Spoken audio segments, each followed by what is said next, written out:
एक perfect court marriage के लिए क्या आवश्यक है, यह जानना आपके लिए जरूरी है। एक कानूनी रूप से यदि आप कोर्ट मैरिज करना चाहते हो तो सबसे पहले ध्यान रखें, लड़की की उम्र 18, लड़के की 21, दोनों के पास आधार कार्ड, उनके दोनों के गवाह, उसके साथ ही उनका बर्थ सर्टिफिकेट या उससे संबंधित कोई ऐसा डॉक्यूमेंट जो उनकी उम्र को प्रमाणित करता हो। और सबसे बड़ी बात, दोनों ही पक्षकार अविवाहित हो। अगर विवाहित है तो उनके पूर्व पति पत्नी जीवन काल में ना हो या फिर उनका विधितः तलाक हो चुका हो। एक परफेक्ट कानूनी विवाह करने के लिए ये शर्तें आवश्यक है जो प्रत्येक कपल को ध्यान रखनी चाहिए। हमारे एक कपल का क्वेश्चन था कि सर पहले से शादीशुदा हो तो कोर्ट मैरिज कैसे होगी। कोर्ट मैरिज एक ऐसा विकल्प है, यदि आप पहले से भी शादीशुदा हो तो भी कोर्ट मैरिज कर सकते हो। बस ये है कि वैध कोर्ट मैरिज करने के लिए जब आप अपने दस्तावेज पेश करो तो ऐसी अवस्था में आप सक्षम न्यायालय की जो तलाक की डिग्री है वो आपको अपने डॉक्यूमेंट के साथ पेश करनी होगी। और शपथ पत्र जो पेश करते हो उसमें खुले रूप से आपको इस बयान को स्पष्ट रूप से करना होगा कि आपका तलाक हो चुका है और तलाक की डिग्री उक्त डॉक्यूमेंट के साथ संलग्न है। यदि शादीशुदा है तो डाइवोर्स हो चुका है तो आप डाइवोर्स की जो डिग्री है उसको लगाएंगे। और यदि आपके पति या पत्नी की जो पूर्व है उनकी मृत्यु हो चुकी है तो उनका डेथ सर्टिफिकेट लगाकर आप अपनी जो दूसरी कोर्ट मैरिज है उसका प्रोविजन पूरा कर सकते हैं। एक सवाल, क्या कोर्ट मैरिज हो जाने के बाद परिवारजनों के द्वारा विरोध करने पर क्या मैरिज रजिस्ट्रार जिसने कि उस सर्टिफिकेट को जारी किया है क्या वो निरस्त कर सकता है? जी नहीं। यदि आपका एक बार मैरिज रजिस्ट्रेशन सर्टिफिकेट जारी हो गया है तो मैरिज रजिस्ट्रार को यह अधिकार नहीं है कि वह आपके जारी हुए रजिस्ट्रेशन को निरस्त कर दे। यदि आपने कोई गलत डॉक्यूमेंट, झूठी जानकारी या मिथ्या शपथ पत्र पेश करके यदि आपने सर्टिफिकेट जारी कराया है तो आपके खिलाफ कानूनी कार्रवाई की जा सकती है नियमानुसार, लेकिन आपका जारी सर्टिफिकेट निरस्त नहीं कराया जा सकता है बिना न्यायालय की अनुमति से या बिना न्यायालय के आदेश से। ऐसा नहीं हो सकता है, इस बात को ध्यान रखें। किन आधारों पर की गई कोर्ट मैरिज अवैध मानी जाएगी? यदि दोनों की उम्र कम है और उन्होंने कोई फर्जी डॉक्यूमेंट पेश किया है तो, यदि दोनों पक्ष में कोई शादीशुदा है और पहला विवाह अस्तित्व में है यानी कि डाइवोर्स नहीं हुआ है तब, दोनों ही पक्षकार में से कोई एक पागल, दिवालिया, मंदबुद्धि का है यानी कि अपना निर्णय लेने में सक्षम नहीं है तो इस अवस्था में दोनों ही पक्षकार में से किसी एक पक्ष ने कोई गलत या मिथ्या डॉक्यूमेंट पेश करके शादी की है तो, यानी कि किसी भी तथ्य को छुपा के गलत डॉक्यूमेंट पेश करके यदि आपने कोर्ट मैरिज को एग्जीक्यूट किया है और गलत शपथ पत्र पेश किया है, ऐसी अवस्था में यदि आपका कोर्ट मैरिज सर्टिफिकेट आपको मिल भी गया है तो ऐसी अवस्था में वह अवैध माना जाएगा क्योंकि आपने गलत जानकारी दी और गलत तथ्यों के आधार पर वो जारी हुआ और इस मामले में आप पर कार्रवाई भी हो सकती है। एक बहुत बड़ा सवाल है जो हमारे एक फॉलोअर ने पूछा कि सर कोर्ट मैरिज करते हैं तो जज साहब कौन होते हैं और उन जज साहब को हाई कोर्ट अपॉइंट करता है कि सुप्रीम कोर्ट अपॉइंट करता है? तो ये बात मैं आपके सामने स्पष्ट कर दूं कि कोर्ट मैरिज जो होती है वह किसी जुडिशियल कोर्ट में नहीं होती है, यह एडमिनिस्ट्रेटिव डिपार्टमेंट का एक पार्ट है। कोर्ट मैरिज में आपके विवाह को जो रजिस्टर्ड करते हैं वह मैरिज रजिस्ट्रार होते हैं जो एडमिनिस्ट्रेटिव अधिकारी होते हैं, प्रशासनिक अधिकारी होते हैं, न्यायिक अधिकारी नहीं होते हैं। उनको सरकार द्वारा अपॉइंट किया जाता है जो आपका मैरिज रजिस्ट्रेशन करते हैं। इसीलिए दिमाग में कभी यह न लाए कि आपकी कोर्ट मैरिज कोई जज साहब क्लियर कर रहे हैं, हाई कोर्ट में हो रही है, सुप्रीम कोर्ट में हो रही है, लोअर कोर्ट में हो रही है। ये अपने आप में एक अलग एडमिनिस्ट्रेटिव डिपार्टमेंट है। यदि कोई कंफ्यूजन है तो हेल्पलाइन पे फोन करके क्लियर कर सकते हैं। कोर्ट मैरिज सर्टिफिकेट की असल पहचान क्या है? सबसे पहले जब आप कोर्ट मैरिज के लिए अप्लाई करते हैं तो आपके रजिस्टर्ड मोबाइल पर एक मैसेज आता है। दूसरी बात, डेट ऑफ प्रेजेंटेशन के लिए मैरिज रजिस्ट्रार की ओर से एक मैसेज आता है। मैरिज रजिस्ट्रार के सामने पेश होने पर जो सर्टिफिकेट आपको मिलता है, उस सर्टिफिकेट को आप ऑनलाइन जनरेट भी कर सकते हैं और उसकी प्रिंट भी निकाल सकते हैं। यदि ये प्रोसेस नहीं हुआ है तो मे भी पॉसिबल हो सकता है कि सर्टिफिकेट में कुछ लोचा है। सावधान रहें। कोर्ट मैरिज के मामले में लापरवाही बिल्कुल भी नहीं करनी चाहिए, क्योंकि यह आपकी लाइफ को स्पॉइल कर सकता है, आपको सलाखों के पीछे पहुंचा सकता है। यदि आपके खिलाफ कोई गलत मुकदमा दर्ज हुआ तो आपको सलाखों के पीछे जाना पड़ सकता है। इसीलिए इस मुद्दे पर लापरवाही नहीं करनी चाहिए। कई YouTube चैनल पर इस प्रकार की भ्रामक खबरें फैलाई जाती है कि 2023 के अंदर राजस्थान में कोर्ट मैरिज के नियमों में बदलाव हो गया और उसको देखकर कई युवा भ्रमित होते हैं। तो आपको बता दूं कि 2023 में राजस्थान के अंदर कोर्ट मैरिज करने में कोई बदलाव नहीं हुआ है।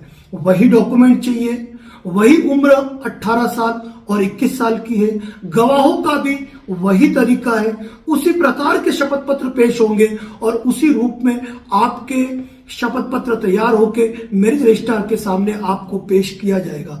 भ्रामक YouTube चैनल से कभी गुमराह न हो और एक अच्छे लीगल चैनल को फॉलो करते हुए कोर्ट मैरिज से प्रत्येक अपडेट इस YouTube चैनल पे पोस्ट होता है। इसके सारे वीडियो आप जरूर देखें और भ्रामक बिल्कुल ना हो। कोई कंफ्यूजन है तो हेल्पलाइन नंबर पर कॉल कर सकते। कोर्ट मैरिज कितने प्रकार की होती है और कौन सा तरीका है बेस्ट? देखिए, सबसे पहले होती है पेशबंदी। पेशबंदी के लिए हम आपको पहले ही ना कहते हैं कि स्टाम्पिंग मैरिज आपको करनी ही नहीं चाहिए।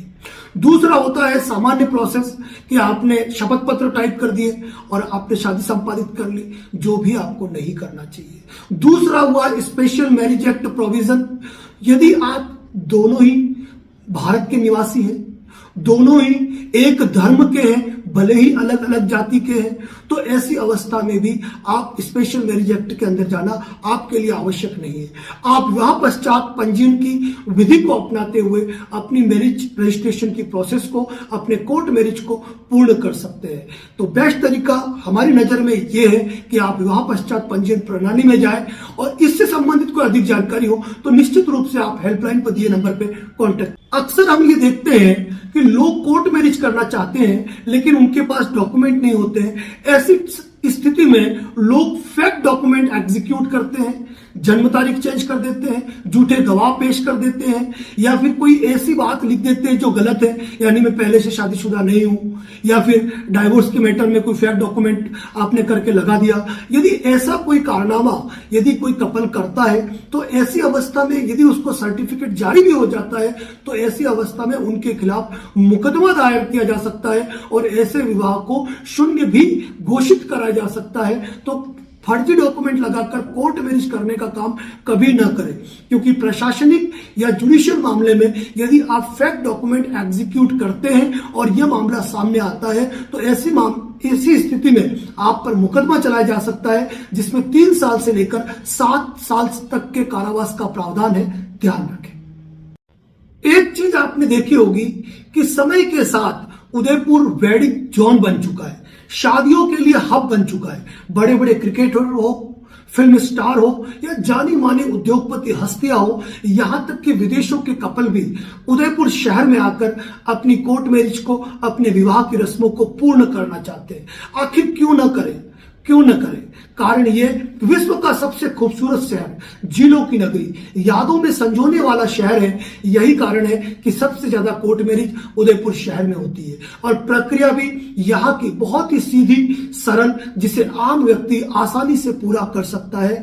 और सबसे बड़ी चीज ये कि छोटा शहर है जहां पर कभी भी किसी भी क्लाइंट के साथ किसी भी प्रकार की धोखाधड़ी या छल नहीं होता है। यहाँ पर बहुत ही जो भी एडवोकेट्स काम कराते हैं बहुत ही फेयर तरीके से, उम्दा तरीके से कराते हैं, जिसमें धोखाधड़ी का शिकार कपल कभी नहीं होता।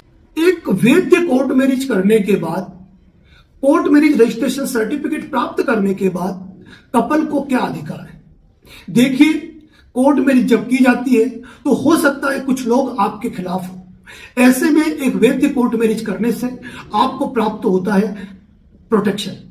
प्रशासनिक प्रोटेक्शन, यानी कि कहने का मतलब है कि आपके जान माल को कोई खतरा है, ऐसी अवस्था में पुलिस का यह कर्तव्य बन जाता है कि वह आपको प्रोटेक्शन दे। अपने एडवोकेट के माध्यम से आप संबंधित अधिकारी को लेटर लिखकर प्रोटेक्शन की मांग कर सकते हैं। आप अपने क्षेत्र के उच्च न्यायालय में प्रोटेक्शन की पिटीशन फाइल करके आप उसका ऑर्डर प्राप्त कर सकते हैं। इसके अलावा संपूर्ण भारत में आप जहां भी जाकर रहना चाहे, बसना चाहे, बस सकते हैं। आप उस डॉक्यूमेंट के आधार पर अपने दस्तावेजों में परिवर्तन करा सकते हैं। आप किसी को नॉमिनी अपॉइंट करा सकते हैं। आप पासपोर्ट, वीजा इत्यादि में अप्लाई करके आप वह सुविधाएं भी प्राप्त कर सकते हैं। कोर्ट मैरिज का मतलब है कि आपने अपने धर्म के रीति रिवाजों के अनुसार एक दूसरे को पति पत्नी के रूप में स्वीकार करते हुए आपने उस विवाह को रजिस्टर्ड कराने के लिए आपने रजिस्ट्रेशन प्रोसेस पूरा कर लिया। एंड लिव इन रिलेशनशिप ये है कि आप कपल जो है वो एक दूसरे के साथ रहकर एक दूसरे को अधिकार देकर साथ में रहना स्वीकार किया है।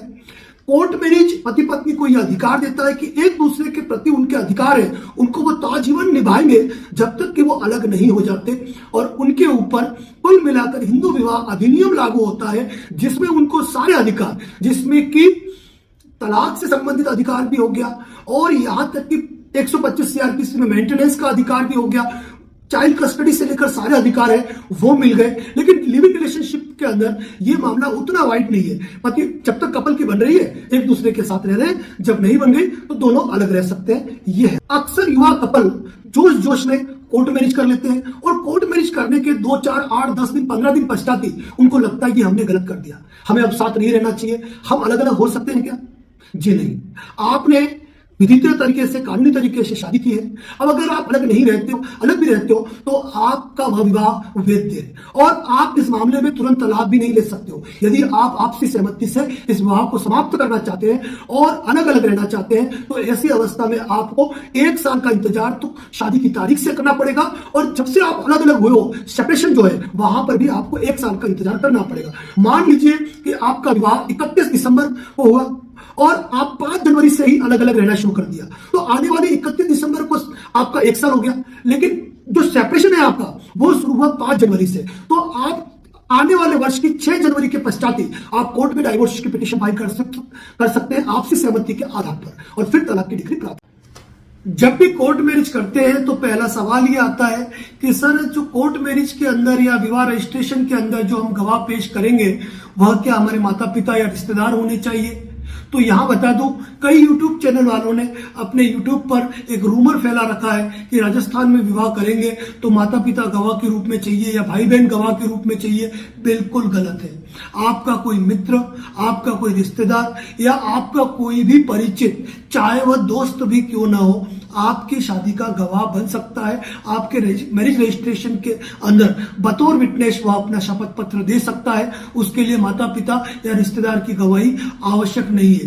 ऐसे भ्रामक YouTube चैनलों से आपको सावधान रहना चाहिए और इस संदर्भ में यदि आपका कोई सवाल है तो हेल्पलाइन नंबर पर कॉल कर सकते हैं। राजस्थान में कोर्ट मैरिज के लिए और विवाह पंजीयन के लिए जन आधार को अनिवार्य कर दिया गया है, लेकिन जन आधार स्टेट इश्यू है, केवल उन्हीं लोगों का होगा जो कि राजस्थान के निवासी है। ऐसी अवस्था में यदि बाहर का कोई व्यक्ति राजस्थान में विवाह करता है, कोर्ट मैरिज करता है, उदयपुर में करता है, तो ऐसा नहीं है कि उनका मैरिज रजिस्ट्रेशन प्रोसेस नहीं होगा। बिना जन आधार कार्ड के भी वो अपने विवाह के रजिस्ट्रेशन प्रोसेस को, अपनी कोर्ट मैरिज प्रक्रिया को पूर्ण कर सकते हैं। उसके लिए आप अपने एडवोकेट से सलाह मशवरा कर सकते हैं, हमारे हेल्पलाइन पर संपर्क कर सकते हैं। हमारे द्वारा जानकारी दी जाएगी कि आप बिना जन आधार कार्ड के भी अपनी प्रक्रिया को कैसे आगे बढ़ा सकते हैं। कोर्ट मैरिज करने वालों के लिए इंपॉर्टेंट खबर, आप शादी करके कोर्ट मैरिज का जो सर्टिफिकेट प्राप्त करते हैं वह कितने महीने बाद वैलिड रहेगा। अक्सर यूट्यूब पे फेक खबरें आती है, सोशल मीडिया पे कुछ भी पोस्ट कर दी जाती है। सर्टिफिकेट आपके हाथ में जिस दिन से आया उसी दिन से आपका विवाह वैध है।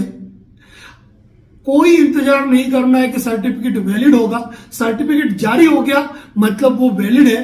कोई 3 महीने का इंतजार करने की आवश्यकता नहीं है, क्योंकि कई युवा कपल कहते हैं कि सर हमने सुना है कि शादी का जो सर्टिफिकेट है वो 3 महीने बाद वैलिड होता है। तो ये एक गलत जानकारी है और ऐसी अफवाहों से दूर रहे। क्या कोर्ट मैरिज की उम्र लड़का और लड़की दोनों की 21 साल हो चुकी है? जी नहीं, एक रूमर, एक अफवाह जो सोशल मीडिया पर फैली हुई है। आज तारीख तक लड़की की उम्र 18 वर्ष और लड़के की उम्र 21 वर्ष पार होना आवश्यक है। और किसी प्रकार के भ्रामक यूट्यूब चैनल और खबरों पर विश्वास न करें। किसी भी ऑथेंटिक जानकारी के लिए इस यूट्यूब चैनल को जरूर सब्सक्राइब करें। लड़की की उम्र 18 साल, लड़के की उम्र 21 साल standard age of document required होंगे और राजस्थान में फिलहाल 18 साल और 21 साल ही है उम्र की बाध्यता। तो भ्रामक खबरों से बिल्कुल सावधान रहे। उम्र में अभी कोई बदलाव नहीं हुआ है। कई यूट्यूब चैनल पर आपको गलत खबरें दी जाती है। क्या कोई 2 अलग अलग देशों के लोग विदेशी भारत में कोर्ट मैरिज कर सकते हैं? जी हाँ, उसके लिए बना हुआ है स्पेशल मैरिज एक्ट, विशेष विवाह अधिनियम। विशेष विवाह अधिनियम की पालना करके स्पेशल मैरिज एक्ट के अंतर्गत कोई भी 2 फॉरेनर भारत के अंदर अपनी विवाह प्रक्रिया को पूर्ण कर सकते हैं। कोई एक विदेशी है, कोई एक इंडियन है, कोई एक एनआरआई है, कोई एक इंडियन है, तो वह स्पेशल मैरिज एक्ट के अंतर्गत अपनी विवाह प्रक्रिया को पूर्ण करते हुए स्पेशल मैरिज रजिस्ट्रेशन एक्ट के अंतर्गत जो मैरिज रजिस्ट्रार है उनसे मैरिज रजिस्ट्रेशन सर्टिफिकेट प्राप्त कर सकते हैं निर्धारित प्रावधानों की पालना करते हुए। ऑनलाइन कोर्ट मैरिज कैसे कर सकते हैं? बहुत ही प्यारा सवाल। और ऑनलाइन की इस दुनिया में लोग ये अपेक्षाएं करते हैं कि अब शादियां भी ऑनलाइन हो जाए। किसी भी धर्म, किसी भी संप्रदाय की बात करें तो विवाह हर धर्म के अंदर एक अलग अलग रूप से देखा जाता है। हिंदुओं के अंदर इसे 7 जन्मों का बंधन माना जाता है और रस्में अनिवार्य है। ऐसी अवस्था के अंदर विवाह कभी भी ऑनलाइन नहीं होता है, केवल ऑनलाइन अप्लाई होता है। मैरिज रजिस्ट्रेशन के लिए व्यक्तिगत रूप से मैरिज रजिस्ट्रार के सामने पेश होना आवश्यक है, तभी मैरिज रजिस्ट्रेशन का प्रोसेस आगे बढ़ता है। अतः दिमाग से इस बात को निकाल दे कि ऑनलाइन मैरिज रजिस्ट्रेशन हो सकता है या ऑनलाइन कोर्ट मैरिज हो सकती है, नहीं होगा। सर, क्या कोर्ट मैरिज के अंदर व्यक्तिगत रूप से मैरिज रजिस्ट्रार के सामने उपस्थित होना अनिवार्य है? मैं कहीं बाहर रहता हूं, मैं वीडियो कॉन्फ्रेंसिंग से अपनी उपस्थिति दे दूंगा या फिर हम डॉक्यूमेंट ऑनलाइन करवा देंगे। जी हाँ, डॉक्यूमेंट तो ऑनलाइन करने ही पड़ेंगे आपको, लेकिन व्यक्तिगत रूप से आपकी उपस्थिति भी अनिवार्य है। आपको उपस्थित होना पड़ेगा और सारी प्रक्रियाओं का पालन करना पड़ेगा। प्लस आपको अपने डॉक्यूमेंट सिग्नेचर करने पड़ेंगे, प्लस एक शपथ पत्र बनता है, आपको वो शपथ पत्र भी हस्ताक्षरित करना पड़ेगा और निश्चित तारीख को मैरिज रजिस्ट्रार के सामने पेश होना पड़ेगा। व्यक्तिगत उपस्थिति आपकी अनिवार्य है। कहीं पर भी इस भ्रम में ना आए कि बिना जाए आपकी कोर्ट मैरिज हो जाएगी। और यदि कोई हाँ कहता है तो हो जाए सावधान, होने वाला है आपके